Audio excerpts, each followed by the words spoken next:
검찰이 이재명 더불어민주당 대표를 대북 송금 혐의로 지난 6월 기소하면서 이재명 지사에게 쌍방울의 방북 비용 대납을 보고했다는 이화영 전 경기도 평화부지사의 자백 진술을 공소장에서 의도적으로 뺐던 것으로 전해져 그 배경에 관심이 쏠리고 있습니다. 자, 이화영이 검찰의 회유와 압박에 의한 허위 진술이라고 주장하는 바로 그 문제의 진술이지요. 검찰이 지난해 9월 이재명에 대해 대북 송금 혐의 등으로 구속영장을 청구할 당시에는 이재명 영장에 이화영의 자백 진술이 포함되어 있었습니다. 그런데 이걸 뺀 이유는 무엇이었을까요?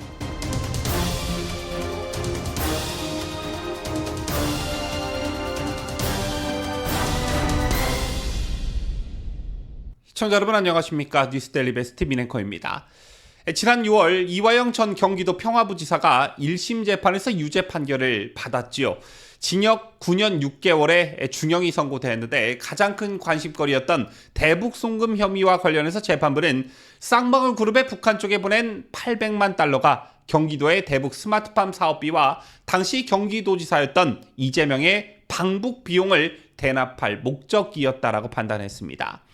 이런 판결을 내리면서 재판부는 쌍방울이 경기도관을 비용을 대납했다는 김성태 전 회장 발언의 신빙성이 인정된다라고 밝혔습니다. 반면 쌍방울 그룹의 대북 송금이 대북 사업을 통해 주가를 띄우기 위한 목적이 있었다고 주장해온 이화영 측의 주장은 받아들여지지 않았습니다.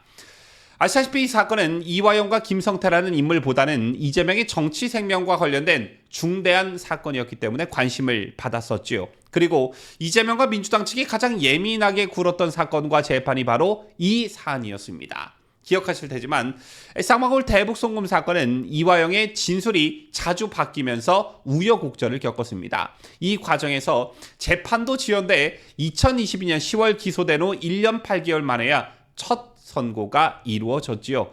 지난해 이화영은 쌍방울의 대북 송금과 방북 성사 추진을 당시 이재명 경기지사에게 보고했다고 진술하면서 이게 그야말로 민주당을 강타하고 쑥대밭으로 만들어놨습니다. 그야말로 난리가 났었지요.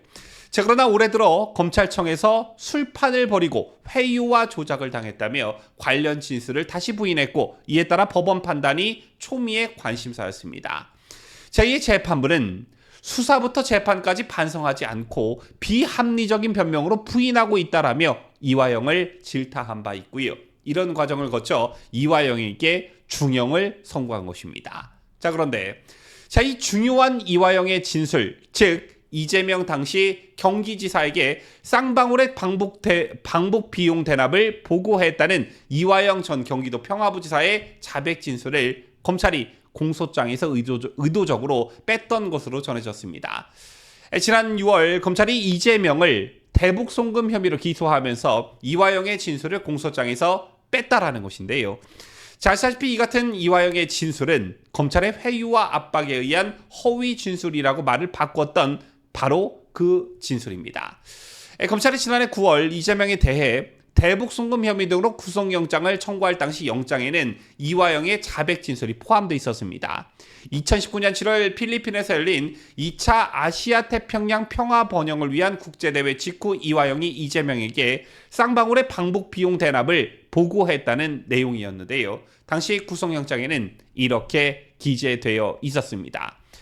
피의자는 2019년 7월 말경 제2회 국제대회 출장에서 복귀한 이화영으로부터 방북을 위해서는 통상 북에서 의전 비용을 요구한다. 그 전에도 현대 아산에서 비즈니스적으로 방북 비용을 처리해준 예가 있다. 쌍방울 그룹의 김성태가 현재 대북 사업을 하고 있어 지사님의 방북 비용까지 비즈니스적으로 처리를 할 것이다 라는 취지로 피의자의 방북 비용을 김성태에게 대납시킬 것임을 다시 한번 보고받고 그 진행을 지시하면서 이화영에게 잘 진행을 해보시면 좋겠다라고 말했다.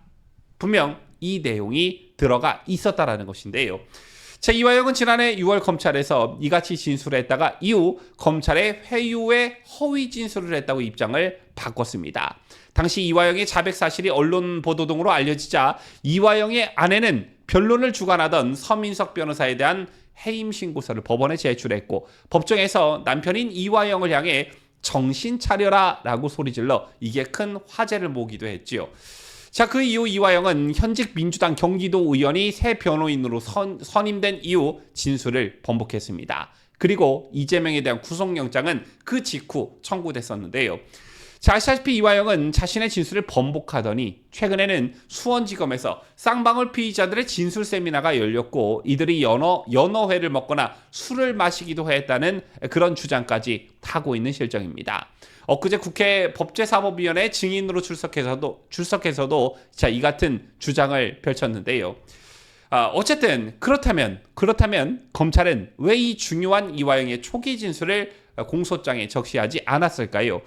수원지검은 애당초 증거 검토 단계에서부터 이화영의 당시 진술을 배제했던 것으로 알려졌습니다.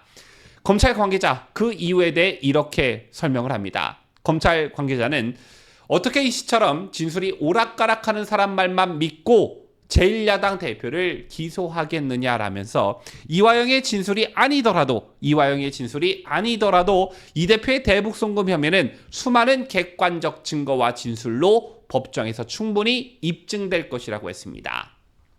이게 무슨 말이냐 하면 자, 이화영의 진술이 꼭 아니더라도 이재명의 혐의 입증에는 자신이 있다라는 것이죠.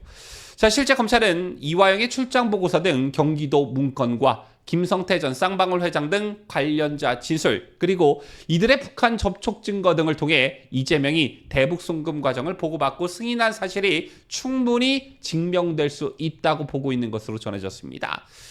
상황이 굉장히 재밌게 돌아가는데요. 민주당이 대북 송금 사건 수사 검사 탄핵 청문회에 이화영을 증인으로 부른 것은 뭐였습니까, 여러분?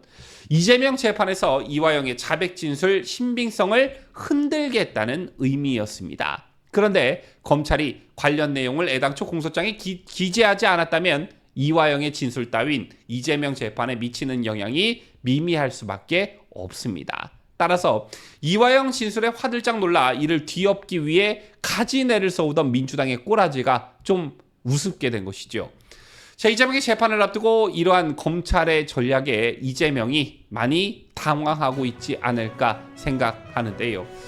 자, 이제 이재명과 민주당, 이화영이 쓸모없게 되는데 이화영은 어떤 생각을 하고 있을까요? 지금까지 저는 자유대한민국을 소화하는 뉴스데일리 베스트 민앵커였습니다.